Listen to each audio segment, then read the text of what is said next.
Datuk Azalina. Aizat, buat apa ni Aizat?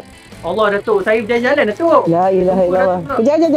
Saya break. Bercerita Aizat. Allah Datuk. Datuk berbasikal Buat apa shot kabinet?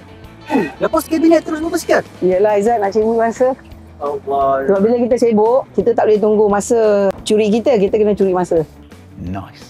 Datuk, sebenarnya saya stop Datuk ni, saya ada soalan Datuk. Apa dia? Saya tengok belanjawan, PMX kita ada sebut pasal nak menoktahkan buli melalui RU Anti-Bully. Kita bersetuju membentangkan RUU Anti-Bully 2025 pada sesi mesyuarat ini juga.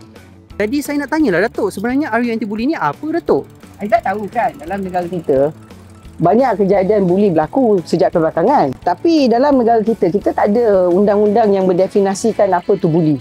Kenapa benda ni berlaku? Sebab kita menganggap buli ni dalam pelbagai kategori lah. Mungkin dalam aspek jenayah, aspek sivil. Tapi dia tak ada satu definisi khas undang-undang yang mendefinisikan apa itu didefinisikan sebagai buli. Jadi, dalam undang-undang ni, yang pertama sekali ni, dia mempunyai definisi buli lah. Contohnya, buli lisan, buli perbuatan, online buli. Jadi, apa yang kita wujudkan, pertama sekali ialah kewujudan apa yang disebut sebagai adanya definisi buli. Itu yang paling penting dalam undang-undang ni. Sekarang ni Aizat, masalah kita sekarang ialah bila kita buat undang-undang ni, kita nak fokus pada kes-kes sivil saja, bukan kes jenayah. Sekarang ni kalau ada kes-kes macam kes buli yang berlaku kan Aizat, dia dua tempat saja dia pergi. Satu, mungkin dia pergi kepada institusi yang mewujudkan jawatankuasa ke platform disiplin. Kedua, mungkin dia nak pergi ke balai polis menganggap ni, oh ni buli ni terlebih-lebih ni mesti dia buat laporan polis. Dua-dua situasi yang wujud ni kadang-kadang dia agak lambat.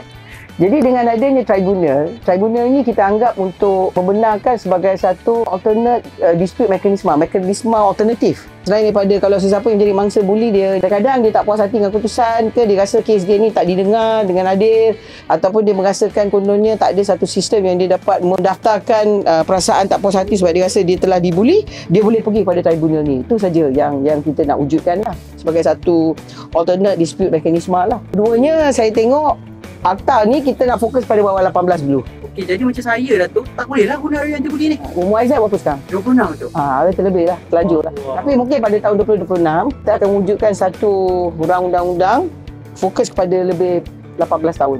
Okey, alright Datuk, saya rasa itu saja untuk saya Datuk. Saya pun tengok Datuk macam tak puas lagi berbasikal ni, tak naklah kacau. Okey, apa-apa nanti Aizat apa-apa, calling-calling lah kalau nak tanya ke. Alright Datuk, nanti kita calling-calling. Okey, bye Aizat. Okey, bye Datuk. Allah, macam terlupa lah nak tanya Datuk soalan lagi. Kena kejar ni.